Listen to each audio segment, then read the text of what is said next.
Members of the Selkirk Rhinos formed a guard of honour for this eagerly awaited clash, which saw Hawick hell-bent on revenge after Selkirk came back from a 20-point deficit to win at Mansfield Park earlier in the season. As you would expect, a big crowd turned out for the derby, and to add to the spice, both teams needed a win to keep the pressure on Watsonians and Glasgow Hawks at the top of the National League table.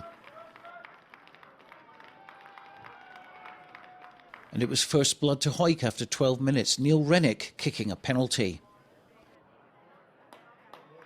Another 10 minutes went by before we had the next score, but before that we got to see some examples of real talent on show, including these skills from fullback Rennick, along with the impressive John Coots, who's already scored 9 tries this season for Hawick YM. Selkirk's Darren Clapperton bringing the move to an end.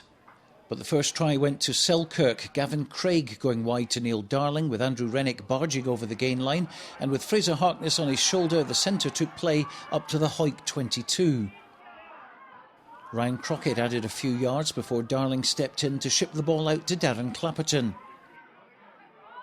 A change of direction gave Andrew Rennick another opportunity to power forward. Good recycling from the suitors gave Mike McVie clean ball. Out to Gavin Craig, and fullback Rory Banks knew exactly what was coming here. A planned move which has been used a lot by Selkirk, and a well-deserved touchdown for the youngster to put his team in front, with McVie converting. Neil Rennick then kicked 2 penalties for Hawick, including this effort from 40 metres.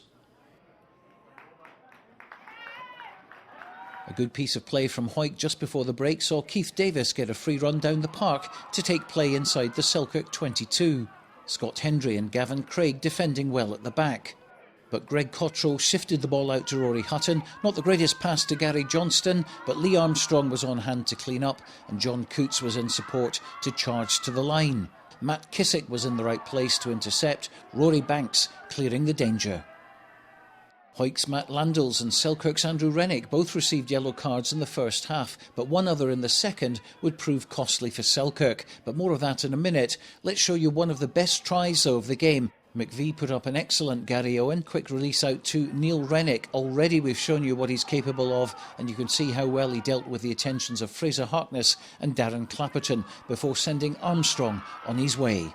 Clapperton still there to make things difficult for Hawick as he set his radar on stopping Keith Davis, but captain Greg Cottrell was up to take the scoring pass, and despite Harkness's efforts, the try was good.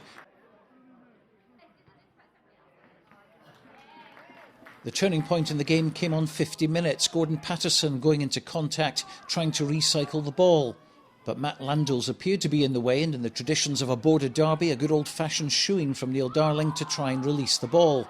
The referee seemed happy enough. He gave Selkirk a penalty, but his assistant stepped in and Darling was given a yellow, which turned to red after some back chat.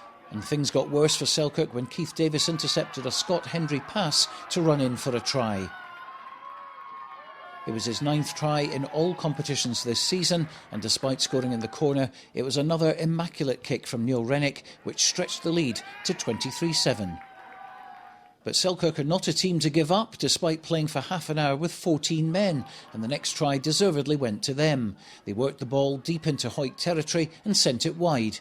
Ross Nixon found Fraser Harkness, Angus Duckett and Matt Kissick involved, and Clapperton taking the scoring pass for his 7th try of the season, and bringing them back into the match and to within spitting distance of at least a bonus point. Hawick prop Sean Muir has been superb for the Greens all season, and he nearly got on the score sheet with this effort. After getting past Lewis McLennan, he had Harkness to beat, but he put a foot in touch and it didn't count. Selkirk had a defensive scrum moments later, but with a man short in the pack, they struggled to control it, and when the ball popped out, Gary Johnston was alert to jump in and claim the try, again converted by Rennick. Hawick were targeting a bonus point in this game, and they got it when Cottrell passed to Rory Hutton. Quick hands to Scott McLeod, who came off the bench to cross the line, and fancying his chances against the Romanian Kat Grauer, he dotted the ball down under the posts. Rennick put his personal tally up to 17 for the day, and the 5 points were virtually in the bag. No danger of Hawick taking their foot off the gas, though, and from well inside their own half, their backs produced this sparkling piece of rugby, with Lee Armstrong bursting through into space, with support from Rennick and Graham Anderson. but McVie put in a try-saving tackle. Selkirk were very unlucky not to get a consolation try right at the end. Harkness was over the line but was held up.